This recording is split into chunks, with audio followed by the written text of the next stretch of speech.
سب سے پہلے آپ کو بتائیں، امریکی جنگی طیاروں نے ایرانی جزیرہ کیش پر حملہ کر دیا ہے۔ عرب میڈیا کے مطابق امریکی جنگی طیاروں نے کیش بندرگاہ میں لنگر انداز کشتیوں کو نشانہ بنایا ہے۔ اس کے علاوہ جزیرہ کیش میں پانی اور بجلی کی تنصیبات کے نزدیک بھی پروجیکٹائل حملے کی اطلاع ہے۔ اسی دوران ایرانی میڈیا کے مطابق ایران کے قشم جزیرے میں بھی دھماکے سنے گئے ہیں۔ جزیرے کے گورنر ہاؤس سے جاری بیان میں کہا گیا ہے کہ یہ دھماکے امریکی پروجیکٹائل کے حملوں کے نتیجے میں سنے گئے ہیں۔ اسی دوران کویت سے خبر سامنے آ رہی ہے کہ کویت میں زوردار دھماکوں کی آوازیں سنی گئی ہیں۔ ایرانی میڈیا کا کہنا ہے کہ ایرانی فوج نے کویت میں امریکی فوجی تنصیبات کو نشانہ بنایا ہے۔ یہ حملہ میزائل اور ڈرون سے کیا گیا ہے۔ کویتی فوج نے ایک بیان میں کہا ہے کہ وہ دشمن کے فضائی حملوں کو ناکام بنا رہی ہے۔ دھماکوں کی آوازیں ایئر ڈیفنس سسٹم کی جانب سے حملوں کو ناکام بنانے کی ہیں۔ اس سے پہلے یورپی ایویشن سیفٹی ایجنسی نے تمام ایئر لائنز کو ہدایت کی ہے کہ وہ بحرین، قطر، کویت اور متحدہ عرب امارات کی فضائی حدود کے علاوہ خلیج عمان کے پانیوں کے اوپر سفر سے گریز کریں۔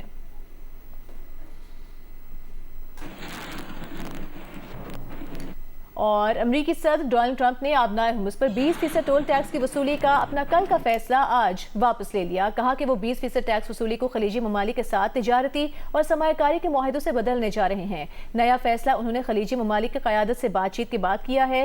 صدر ٹرمپ نے کہا کہ مختلف خلیجی ممالک امریکہ میں سرمایہ کاری کریں گے۔ سرمایہ کاری کے نئے معاہدے ان ملکوں کے ساتھ امریکہ کے لیے بھی انتہائی فائدہ مند ثابت ہوں گے۔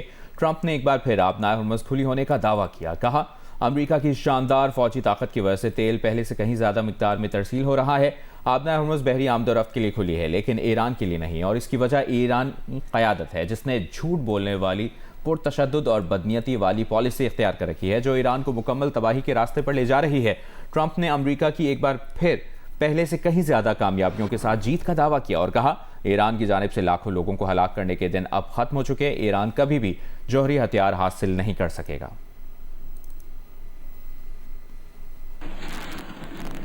آبنائے ہرمز سے 20% ٹیکس وصولی کے فیصلے سے یو ٹرن لینے کے امریکی صدر ڈونلڈ ٹرمپ کے فیصلے کی مزید تفصیلات سامنے آئی ہیں۔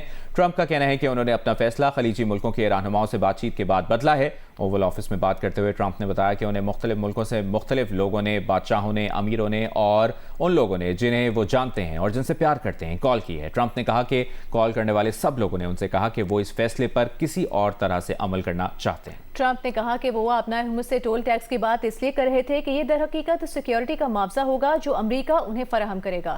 تاہم اب وہ سمجھتے ہیں کہ خلیجی ملکوں کی جانب سے امریکہ میں سرمایہ کاری کی تجویز زیادہ بہتر بات ہے۔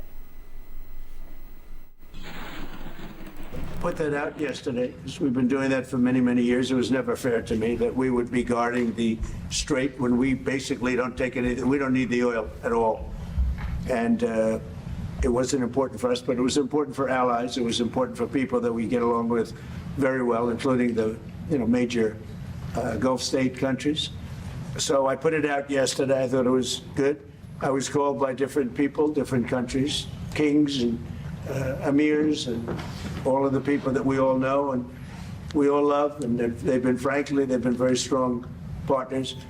And they said, we'd love to do it a different way. We'd love to invest in the United States with billions and billions of dollars and continue our record setting, because there's never been a time like this with the United States, with the factories, with the plants, with everything else. And we would like to invest tremendously in the United States as opposed to charging a fee. And I like that, actually, because I don't think anybody should be able to charge a fee for the strait or for any other strait relationship in terms of other sections of the world. I don't think anybody should be really in that position. But we were doing it as a reimbursement. The Gulf states are going to invest a tremendous amount of money into the United States, and that was very satisfactory to me. I think it's actually much better. اس سے پہلے برطانیہ نے صدر Trump کی آبنائے Hormuz سے 20% cargo charges وصولی کی مخالفت کی تھی۔ برطانیہ نے آبنائے ہرمز سے ٹول ٹیکس وصولی کی امریکی تجویز کو یکسر مسترد کر دیا تھا۔ ترجمان برطانوی حکومت کے مطابق امریکہ کو پہلے ٹیکس وصولی کی ان تجاویز کی مکمل تفصیلات واضح کرنی چاہیے۔ برطانیہ نے ہمیشہ کہا ہے کہ آبنائے ہرمز کو بین الاقوامی قانون کے مطابق دوبارہ کھولا جانا چاہیے اور آبنائے ہرمز پر کوئی ٹول یا چارجز عائد نہیں ہونے چاہیے۔ برطانیہ کے خیال میں آبنائے ہرمز سے ٹول ٹیکس کی وصولی عالمی تجارت میں خلل ڈال سکتی ہے۔ صدر ٹرمپ کے بیان کے بعد انٹرنیشنل میری ٹائم آرگنائزیشن نے بھی آبنائے ہرمز کو ٹول فری رکھنے کا مطالبہ کیا ہے۔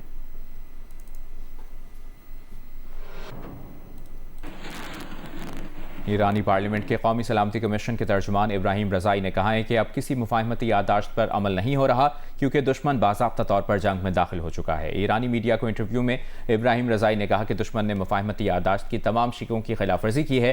آبنائے ہرمز کی سلامتی اور پائیدار ترقی کا اسٹریٹجک ایکشن پلان گزشتہ رات پارلیمنٹ میں پیش کیا گیا تھا جو منظور کر لیا گیا ہے۔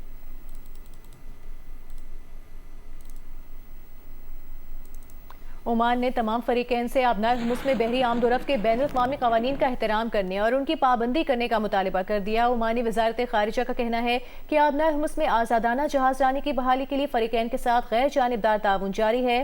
عمان اقوام متحدہ سمندری قانون کنونشن کے رکن ملک کی حیثیت سے اپنی ذمہ داریوں پر پابند رہنے کے لیے پرعزم ہے۔ اسرائیلی وزیراعظم نیتن یاہو نے کہا ہے کہ ایران کے اسرائیل پر کسی بھی حملے کا جواب اب پہلے سے زیادہ سخت دیا جائے گا۔ ایک بیان میں انہوں نے کہا کہ ایران کے حکام سے کہنا چاہتے ہیں کہ اس بار ایران نے حملہ کیا تو حالات پرسکون نہیں رہیں گے۔ مسلم لیگ نون، پیپلز پارٹی اور تحریک انصاف نے پاک فوج سے متعلق مولانا فضل الرحمان کے بیان کی مذمت کر دی۔ پروگرام کیپٹل ٹاک میں تینوں سیاسی جماعتوں کے رہنماؤں نے اتفاق کیا کہ پاک فوج ہماری سلامتی کی علامت ہے، شہداء کے والدین کی دل آزاری کا کسی کو حق حاصل نہیں ہے۔ یہ وہ شہداء ہیں کہ جن کی جسد خاکی جب ان کی لاشیں گھر جاتی ہیں جوان افسروں کی اور جوانوں کی، تو ان کی مائیں کہتی ہیں کہ میرا دوسرا بیٹا ہو تو میں اس وطن پہ قربان کروں گی، پاکستان پہ۔ آپ ان کے والدین کے جو اپنے دل کے اوپر اتنا بوجھ ہے ان کو آپ تمسخر اڑائیں، ان کو مذاق اڑائیں کہ یہ تنخواہیں لیتے ہیں یا فلاں کرتے ہیں۔ ہمارے جو نوجوان سیکیورٹی فورسز کے لوگ ہیں، چاہے وہ پولیس کے ہوں، چاہے آرمڈ فورسز کے ہوں، ایئر فورس کے ہوں، وہ ہمارے لیے ہمارے بچے ہیں، ہمارے بہن بھائی ہیں، ہمارے لیے بہت عزت ہے ان کی، اور وہ ہمارے لیے جان دے سکتے ہیں تو ہم بھی ان کے لیے جان دے سکتے ہیں۔ جو فوجی جوان موسم کی سختیوں کو گرمیوں میں یا ٹھنڈے سخت موسم کے اندر جس طرح وہ 24 گھنٹہ اپنی فیملی سے دور رہ کے، اپنے معصوم بچوں سے، اپنے ماں باپ سے، اپنے والدین سے، بزرگ والدین سے دور رہ کر جب ملک کا دفاع کر رہے ہوتے ہیں، تو میرا خیال ہے کہ یہ وہ احساس ہے، یہ وہ جذبہ حب الوطنی ہے اور یہ وہ جذبہ شہادت ہے جس کی ہمیں قدر بھی کرنی چاہیے، اور اس کی جتنی بھی میں سمجھتی ہوں کہ ان کے والدین کے ساتھ جو شہداء کے والدین ہیں ان کی کم از کم دل آزاری کرنے کا حق کسی کو حاصل نہیں ہے، کیونکہ یہ پیسوں سے یہ جذبہ نہیں آتا۔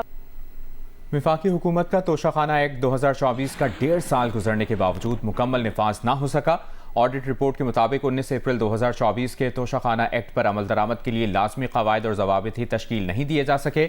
آڈٹ حکام نے اسے پارلیمنٹ کی منشا کے برعکس قرار دیتے ہوئے نشاندہی کی ہے کہ قواعد نہ ہونے سے توشہ خانہ ایکٹ جزوی طور پر غیر مؤثر ہو چکا ہے۔ معاملہ حکومت کے نوٹس میں لانے کے باوجود کابینہ ڈویژن تاحال کوئی تسلی بخش جواب نہیں دے سکا۔ وقار ستی کی رپورٹ دیکھیے۔ سال 2025-26 کی آڈٹ رپورٹ میں کہا گیا ہے کہ توشہ خانہ ایکٹ 2024 پر مؤثر عمل درآمد کے لیے قواعد و ضوابط مرتب کرنا وفاقی حکومت کی قانونی ذمہ داری تھی۔ ایکٹ بننے کے تقریباً 1.5 سال بعد بھی ایسا نہیں کیا جا سکا۔ رپورٹ کے مطابق قواعد کی عدم موجودگی کے باعث ایکٹ کی متعدد شقوں پر عمل درآمد ممکن نہیں ہو سکا۔ رپورٹ کے مطابق 5 نومبر 2025 کو اس معاملے کی نشاندہی کرتے ہوئے کابینہ ڈویژن سے وضاحت طلب کی گئی تھی، تاہم متعلقہ حکام کی جانب سے تاحال کوئی جواب فراہم نہیں کیا گیا۔ آڈٹ رپورٹ کے مطابق قواعد و ضوابط کی عدم تشکیل نہ صرف قانون کے مؤثر نفاذ میں رکاوٹ بن رہی ہے بلکہ پارلیمنٹ سے منظور کیے گئے قانون کے مقاصد کو بھی متاثر کر رہی ہے۔ آڈٹ رپورٹ میں سفارش کی گئی ہے کہ توشہ خانہ ایکٹ 2024 سے متعلق قواعد و ضوابط جلد تیار کر کے باضابطہ نوٹیفیکیشن جاری کیا جائے۔ توشہ خانہ ایکٹ کی منظوری کا مقصد تحائف کے اندراج، جانچ، تصرف اور شفافیت سے متعلق ایک واضح اور مؤثر نظام قائم کرنا تھا۔ وقار ستی، جیو نیوز، اسلام آباد۔ ابھی آپ کو بتائیں گے فیلڈ مارشل سید عاصم منیر کی ترکی کی سیاسی اور عسکری قیادت سے اہم ملاقاتیں ہوئی ہیں۔ ISPR کے مطابق فیلڈ مارشل عاصم منیر کی ترک صدر رجب طیب اردوان سے ملاقات ہوئی۔ فیلڈ مارشل سید عاصم منیر کی ترک وزیر قومی دفاع سے بھی ملاقات ہوئی۔ ملاقاتوں میں باہمی دلچسپی کی امور، علاقائی سلامتی اور دفاعی تعاون پر تبادلہ خیال کیا گیا۔ ملاقاتوں میں بدلتے جغرافیائی اور سیاسی ماحول پر بھی گفتگو ہوئی۔ ان ملاقاتوں میں دونوں ممالک کے درمیان اسٹریٹجک شراکت داری کو مزید مستحکم بنانے کے عزم کا اعادہ کیا گیا۔